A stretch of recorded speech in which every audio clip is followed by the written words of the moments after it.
So you're new to Dungeons & Dragons and don't know where to start? Well, that's what we're here to talk about.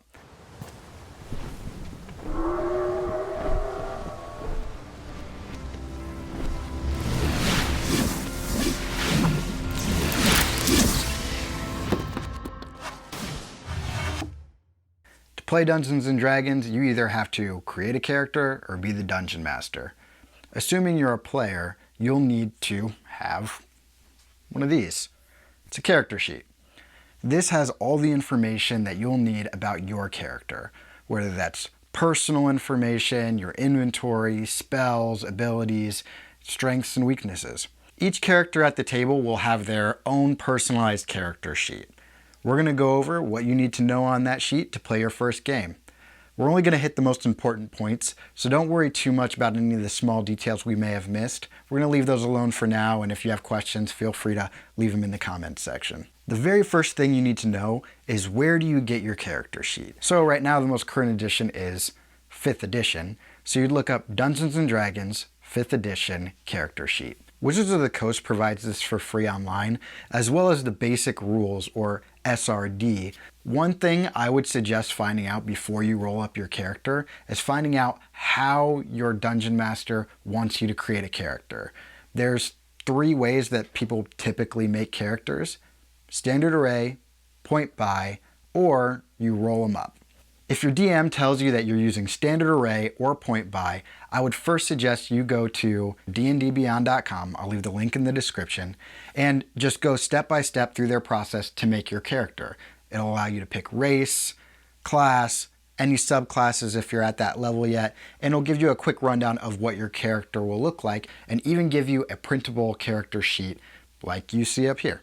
Whether you use D&D Beyond or you use the standard rulebook in order to create your character, you should end up with a fully fleshed out character sheet that might be a little overwhelming at first.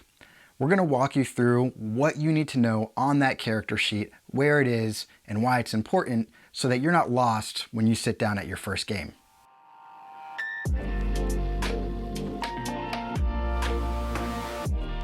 Here you'll find your most basic character information.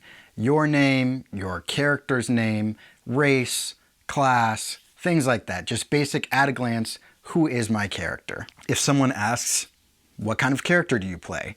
You can look over here and say, I play Rogar, the Dragonborn Paladin. He's at 5th level, and his background was that he was a folk hero back in his old town.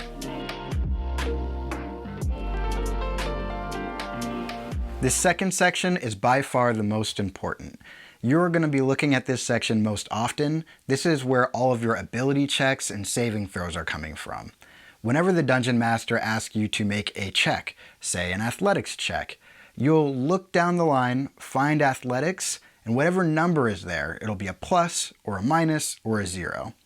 You'll take that number and add it to whatever you roll on the 20-sided die. You'll be rolling this 20-sided die repeatedly, more than any other die in the game. So keep one on hand, and whenever he asks you to make a insert roll here, you're going to look to that side, find it, and then make that roll and add the number. On this particular character sheet, the saving throws and the ability checks are separated. So above the ability checks, you have saving throws. If the Dungeon Master, for any reason, asks you to make a saving throw, let's say a strength saving throw, you're going to roll your 20-sided die, add the number here, and if you fail whatever number you need to hit, something bad is most likely going to happen. For strength, maybe it's you being grappled by vines, or for charisma, maybe it's gonna stop you in your tracks so you're unable to move. Or with wisdom, maybe you are frightened and need to run away if you fail. If you succeed, on the other hand, you'll be able to overcome whatever obstacle was put in front of you.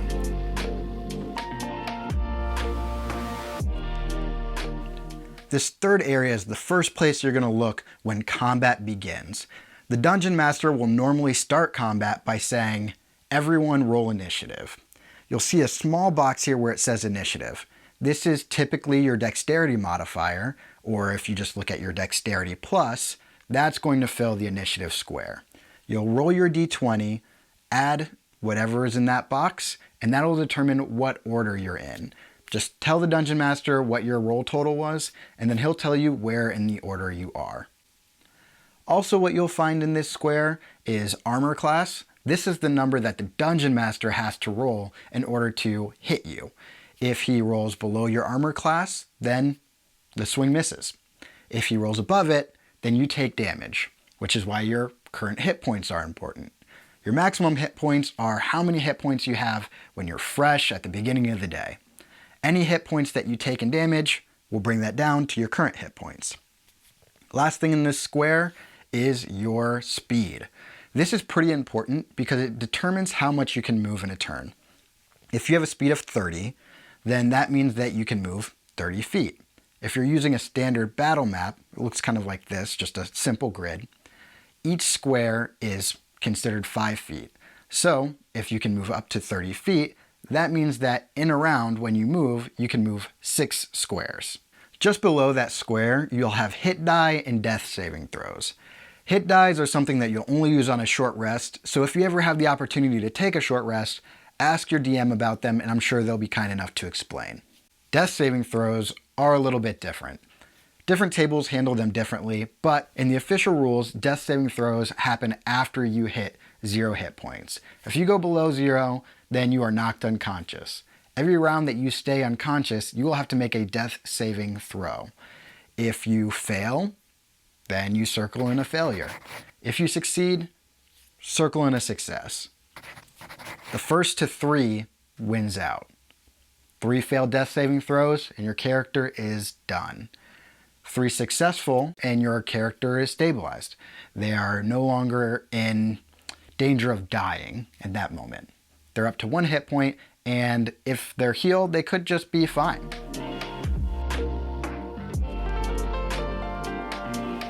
The next spot on the character sheet we're going to talk about is crucial for combat. This shows what you can actually do as far as weapons go. Your weapon's name will go here, and then you'll have an attack roll. This is the number that you're going to add to your D20 roll when you try to hit someone. Say you have a short sword.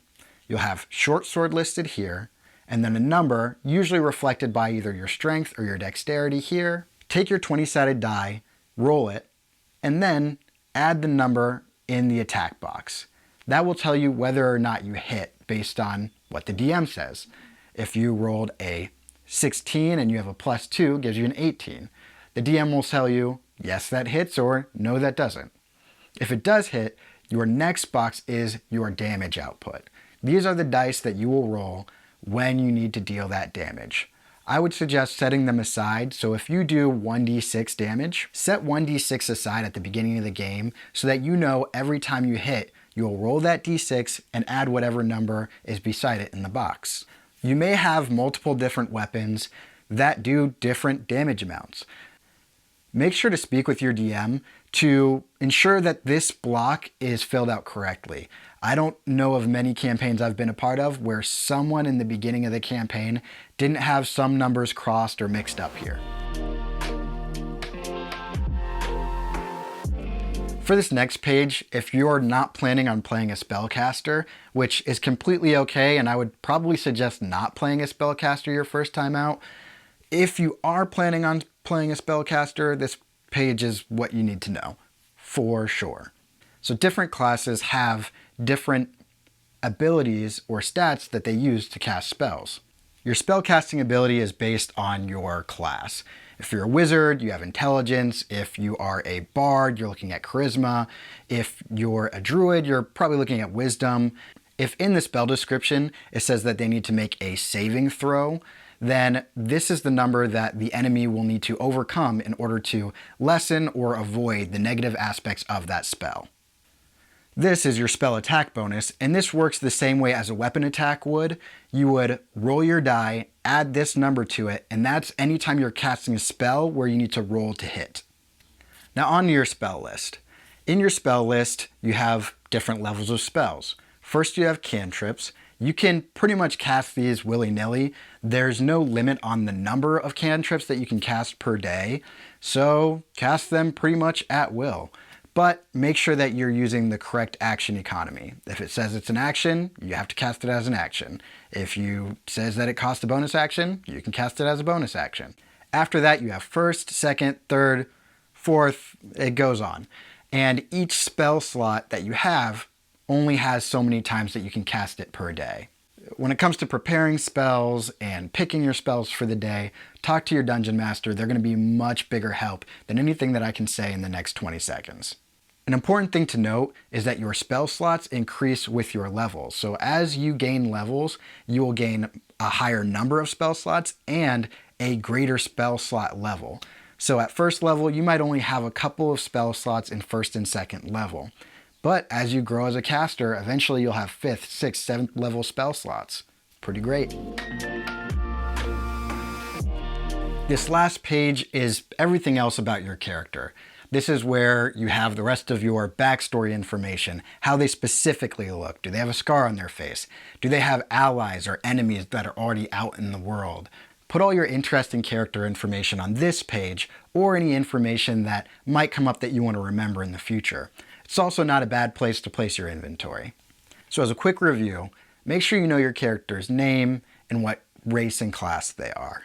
Be sure to look at that abilities page and make sure that each one of your skills and ability checks have a number placed beside them so you know what to add when you roll your d20. Lastly, make sure you know how you're attacking. It'll allow gameplay to go quicker if you know what to do during combat. Thanks, I hope this was helpful, and stay tuned for more videos about how to play and how to really get started in this great game that we all play, Dungeons & Dragons. See you, nerds.